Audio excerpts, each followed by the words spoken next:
Hi అండి, మన ఛానల్లో చేపల పులుసు వీడియో పెట్టి చాలా రోజులు అవుతుంది కదా. మనం తిన్నట్టు ఉంటుంది, వీడియో చేసుకున్నట్టు ఉంటుంది. మంచి చేపలు అయితే తీసుకురా అని చెప్పి మా వారితో చెప్పగలే. మా వారైతే సర్లే మార్కెట్కి వెళ్తానులే, మంచి చేపలే తీసుకొస్తానని చెప్పి మా వారైతే మార్కెట్కి వెళ్ళారండి.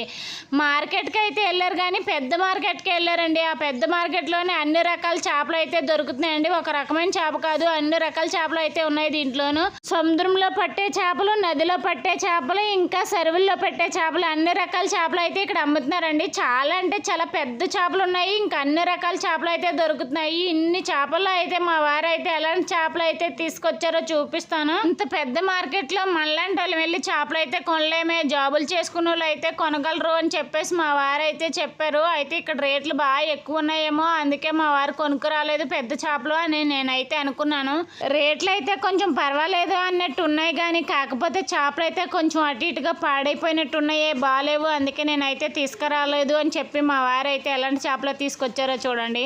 ఇంత పెద్ద మార్కెట్కి వెళ్తే ఎవరైనా పెద్ద పెద్ద చేపలు అయితే తీసుకొస్తారు, కానీ మా వారు అయితే చిన్న చేపలు తీసుకొచ్చారు. ఏమైంది అంటే చేపలు బాగాలేవు, అందుకే ఇవే నచ్చాయి నాకు, అందుకే ఈ చేపలే తీసుకొచ్చాను, ఈ చేపలతో పులుసు అయితే పెట్టు అని చెప్పేసి మా వారు అయితే అన్నారు. చేపలు చేసి విధానం కాడ నుంచి కూరండి వరకు అయితే చూపిస్తాను. వీడియో అయితే ఎక్కడ స్కిప్ చేయకుండా చూడండి ప్లీజ్. మన ఛానల్ చూసి ముందు ఎవరైనా సబ్స్క్రైబ్ చేసుకోకపోతే కొంచెం సబ్స్క్రైబ్ చేసి మన ఛానల్ అయితే సపోర్ట్ చేయండి. ముందుగుంటే మా వారు తెచ్చిన చేపలు అయితే నేనైతే కొంచెం పొలుసు కొట్టేశానండి. దీనికైతే కొంచెం చిన్న పొలుసే ఉంటుంది, దీన్ని అయితే కీలుపోతులు అంటారంట. ఈ చేపలు అయితే చాలా అంటే చాలా టేస్ట్గా ఉంటాయి, చిన్న చేపలైనా టేస్ట్ అయితే ఎక్కువగా ఉంటాయి, అందుకే ఈ చేపలు అయితే తీసుకొచ్చారంట. దీనికైతే చిన్న పొలుసు అయితే ఉందండి, బాగా కొట్టేసి నేను దాని చెంపులు అయితే తీసేసిన తర్వాత చూడండి నాకైతే ఈ విధంగా వచ్చాయి. ఇంకా దీని పొలుసు అయితే కత్తివేటతో తీసినా పోవట్లేదని చెప్పి బండకేసి అయితే ఇలా పామిన తర్వాత ఈ విధంగా వచ్చాయి. ఇలా బండకేసి పామితే నీసు వాసన అయితే పోతుంది, అందుకని బండకేసి పామాను నేను.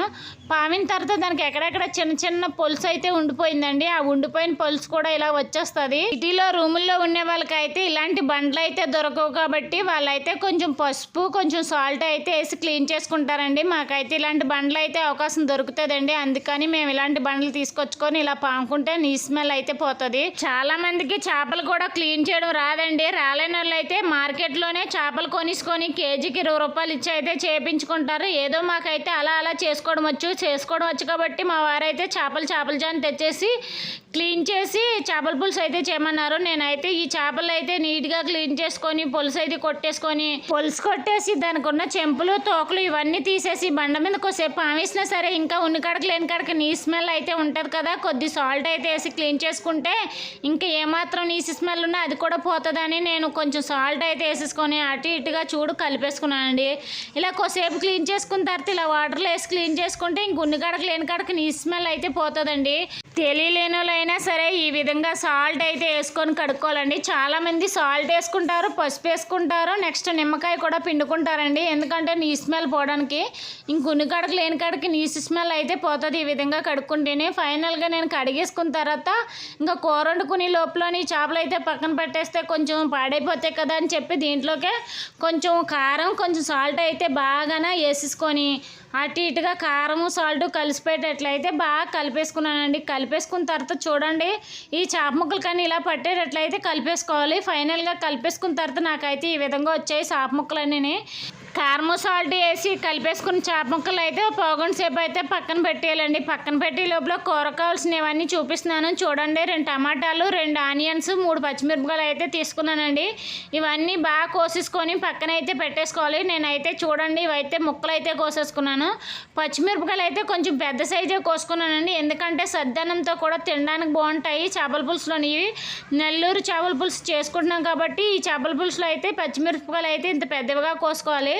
ఫైనల్గా కోసేసుకుని అన్నీ తీసేసుకొని పక్కనైతే పెట్టేసుకున్నాను. దాంట్లో ఒక పెద్ద సైజు నిమ్మకాయ సైజు అంట చింతపండు అయితే తీసుకొని దాన్ని కూడా ముందుగా కడిగేసుకొని ఒక గిన్నెలో అయితే వేసి చింతపండు అయితే నానబెట్టేసుకున్నానండి. ఇది నానబెట్టి లోపల ఇంక కూర ఎలా వండుకోవాలో చూపిస్తున్నాను చూడండి. ముందుగుంటే కళాయి అయితే పెట్టుకొని కళాయి అయితే గ్యాస్ మీద పెట్టి గ్యాస్ అయితే వెలిగించానండి. గ్యాస్ వేడైపోయిన తర్వాత దీంట్లోకే కావాల్సినంత ఆయిల్ అయితే వేసుకున్నాను. ఆయిల్ వేడైపోయింది. ఆయిల్ వేడైపోయిన తర్వాత చూడండి ఇంకా దీంట్లోకే కరివేపాకు అయితే వేసి వేసేసుకున్నానండి. కరివేపాకు కూడా బాగా ఫ్రై అయిపోయిన తర్వాత ఇంకా కోసి పెట్టుకున్న ఆనియన్స్ కూడా ఉన్నాయి కదా, ఈ ఆనియన్స్ కూడా దీంట్లోనే వేసేసుకున్నాను.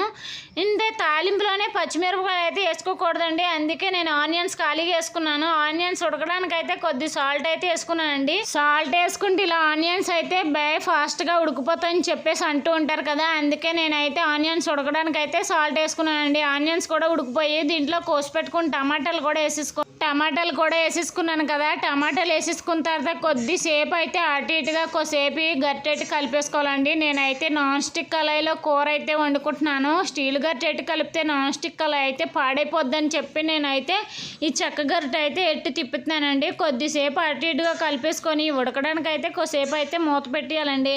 మూత పెట్టేస్తే టమాటాలు ఆనియన్స్ ఆవిరి మీద అయితే బాగా ఉడుకుతాయి కదా, అందుకని మూత పెట్టి ఉడికించేసుకున్నానండి. ఫైనల్గా చూడండి ఇవన్నీ ఉడికిపోయిన తర్వాత కారం ఉప్పు వేసుకొని కలిపేసుకున్నాం కదా చేప ముక్కలు, ఆ చేప ముక్కలు కూడా ఒక్కొక్కటిగా వేసేసుకోవాలి. ఒకదాని మీద ఒకటి పడకుండా అయితే వేసుకోవాలి, ఎందుకంటే ఇరిగిపోతాయి చేపల పులుసు రెడీ అయ్యి లోపలను.